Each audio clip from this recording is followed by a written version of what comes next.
MotorWeek, television's original automotive magazine. John, fixing things on your own car, do it yourself, well, it can be very rewarding and you can save a lot of money by doing it, but there are a lot of ways to get hurt. So there are some safety precautions that you always have to follow. Number one, a lot of late model cars have key fobs like this. They have this little design on it, and that design tells us that this car is equipped with remote start. So you want to make sure you know where both key fobs are before you ever try to do anything on the vehicle to avoid stuff like this. You know. Oh, wouldn't you hate to be in that situation?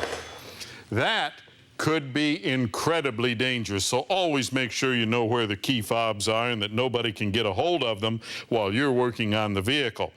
Now, the next thing, doing things under the hood, well, that's good, but there are a lot of things under there that can turn on whether or not the car is running or the key is even in the ignition. One of those is the electric cooling fan. Now, electric cooling fans, they have labels on them that give you all kinds of warnings and so on. But if you look at this, you can see that it could be pretty dangerous if it turned on and your hand was in the way. So how can you avoid problems? Well, the way you avoid problems is by disconnecting the negative battery cable. But before you do that, here's something that you want. There are different types of these out there. This is the most basic. It uses a 9-volt battery and a plug that plugs into the 12-volt receptacle inside the car to keep the memory in the computer and the radio and all of these things alive while you're working. That way nothing can go wrong.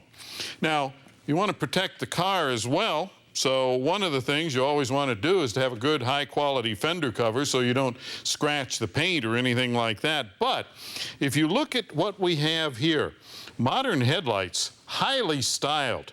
We put the fender cover over it and we cover the headlight.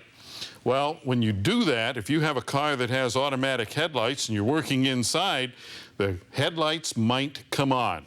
And if they stay on for more than a couple of minutes, the heat built up under the fender cover can actually melt the headlight. So you never put a fender cover or anything else over an operating headlight. And if you have a question or comment, drop me a line right here at MotorWeek.